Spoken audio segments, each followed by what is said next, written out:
Now you wonder why his forehead is big. This man has big dreams.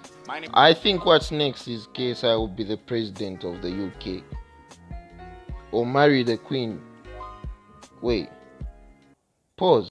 So as you are bathing and you see your balls, you see that your balls are not equal. One is bigger than the other one. And yes, ladies and gentlemen, I'm talking about the one on the left. So what should you do about it? Well, I want you to go out today and march for ball equality while carrying your ball sacks. And this is for boys. Equality for your balls. Equal length. Are we together? Amen. Bloke with has a forehead as big as mine, man. Forehead? Okay. Capture my forehead for satellite. Like, bro, It keeps shining. as if having 40 million combined subscribers between his main channel and his Sidemen project wasn't This guy is a legend. Elite. Elite, nigga. enough. The YouTube icon known as KSI has proven time and time again that What is before I start the video, I just wanna say JJ Olotunji. That's why he usually says when I start your video. he's a man of many talents. While streaming might be his bread and butter, he's just as talented as a rapper, Buy my tickets for the fight. I'm gonna beat Spims. actor, and boxer as he is anything else. Okay, look, career pivots aren't the easiest thing in the world. That's why so few of us actually attempt them. But Yeah, KSI facts. has shown that he's more than just a novelty act in each of those respective fields. So how did he become a pioneer and accomplish damn near everything that he's ever set his mind to? Well, today you're Hard gonna work. find out. And since this is Sidemen Week over here at Before They're Famous, we'll be celebrating this groundbreaking group all week long. But before we get into the unbelievable come up of KSI, please take a second to like, subscribe, turn on your notifications, all that good stuff to make sure you don't miss a single episode on these guys. My bad, JJ, for the intro. I gotta do what I gotta do. Anyways, let's get into this story. And I know it's always like US people always ruling in the music industry. People from the US ruling maybe on YouTube. But even black YouTubers, if you see, black YouTubers are inspired by KSI, who's from the UK. Bro, that's crazy. That's living outside the matrix. And whatever people say.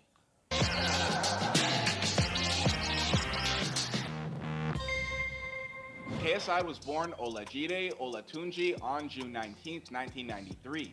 His parents are of Nigerian heritage, and his father, Jide, immigrated African. to the UK, while his mother, Yinka, was raised over in Europe, more specifically in Islington, London. Oh, so that's why she has the accent. Jay, as he was known as a kid, grew up in the town of Watford, Hertfordshire, alongside his brother Deji. While attending school is where he met future Sidemen collaborator Simon Minter. God JJ was something damn. of a shy and introverted child, which led him to becoming an early adopter of YouTube after discovering early content creators who kept him widely entertained with FIFA gameplay videos. This naturally led to him creating his own channel at the age of 14 in 2008, which he named G-Day Jr. His very first upload, well, believe it or not, it was actually an educational look at the Hubble telescope, in which he explained how the technology actually worked. Informative. The reason why radio telescopes are so big are because the size of the Is because they are black. And the size of the cock is equals to the Uranus. Then Saturn enters. Nah, that makes sense though. radio telescope determines the amount of radiation coming in. Over the next year or so, KSI would continue to upload a handful of videos, most of them pertaining to FIFA gameplay.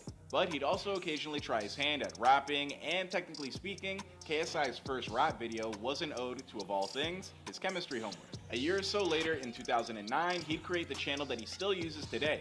And though at the time it was originally called KSI Olajide Det, the last bit of that name stands for a British telecom, which I'm guessing was his IP at the time. On this channel, he'd continue to refine his gameplay videos from the comfort of his own bedroom This in nigga his house ugly. in Watford. And his very first upload to the channel was titled Modern Warfare 2 Care Package. He's also the founder of his own record label, The Online Takeover. He even recently started his own boxing promotion called Misfits Boxing, the first event of which will be his up. Oh, so that's his. And Dizon. No, not Dizon. Misfit. Whoa. This guy, man. This guy is an inspiration. Now, you wonder why his forehead is big. This man has big dreams. So don't shame him about his forehead. This man has big dreams. What's in the head is so big. That's why his forehead is big. This man has big dreams, man. He has big dreams. He's not human. Coming fight with Alex Wasabi, scheduled to take place in August. Just do me a favor and keep weight class. I will humble you. In other words, KSI has had an absolutely mind-blowing journey from a shy, introverted kid to somebody who is literally one of the most popular entertainers in the world now. But as for what comes next, well, we're just gonna have to wait and see. I mean, after all, this is before they were famous. I think what's next is KSI will be the president of the UK. Or marry the queen. Wait. Pause. I think what's next is KSI will be... Man, Roy. Not long afterwards, KSI would shorten his name to those first three initials, which stand for knowledge, strength, and integrity, a motto that he discovered during his early days of playing the video game series Halo, and one that he takes so seriously that he even had it tattooed across his chest and arms. But as much fun as KSI was having online, in real life things weren't nearly as easy. At the age of just 16, after a steep decline in his grades, he was asked to leave school. Rather than switch to someplace else, yeah, I think the school was racist. KSI abandoned his education completely, and as I'm sure you can imagine, this wasn't exactly met with celebration from his parents. Nigerian parents at that. If you have African parents, you know they give a good ass whooping when you fail at school. Pow, pow, pow. Bruh. You will never repeat some things again. But yeah, I understand. Bruh, in Africa, it's like school is...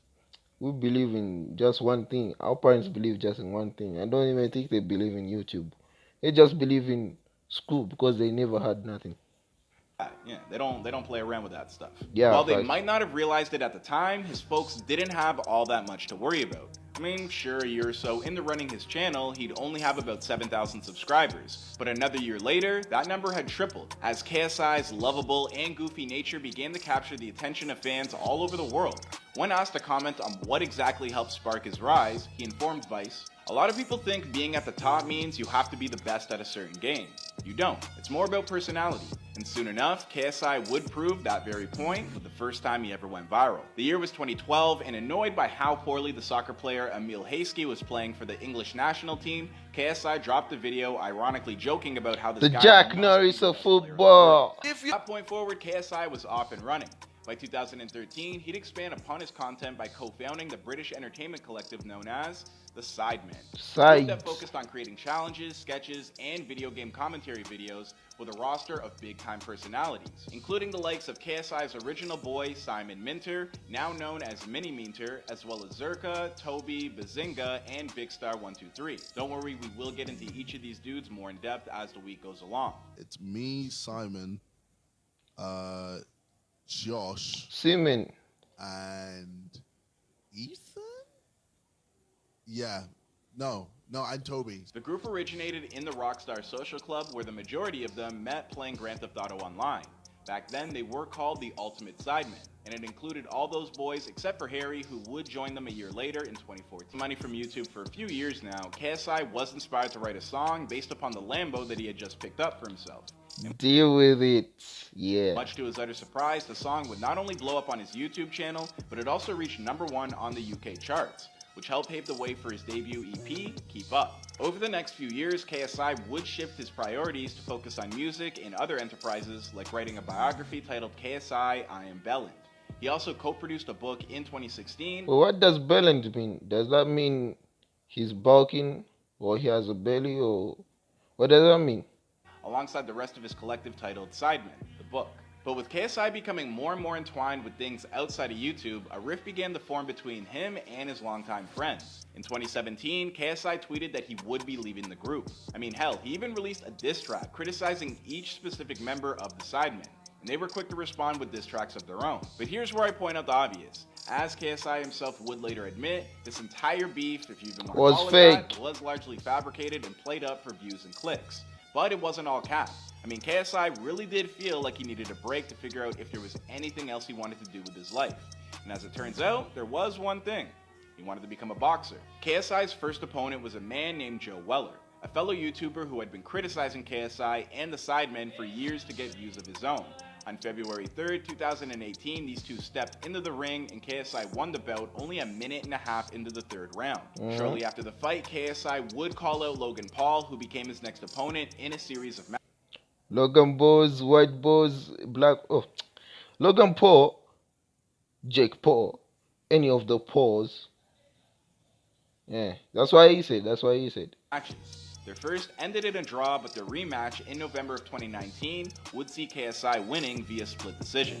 This incredible mainstream exposure would lead to even more crossover opportunities, and KSI quickly became an iconic figure in the British media industry, showing up in TV series like The Great Stand-Up, to Cancer Bake Off, and being granted access to interview major Hollywood celebs like The Rock, Matt Damon, and Ryan Reynolds. He'd also continue to further his musical career.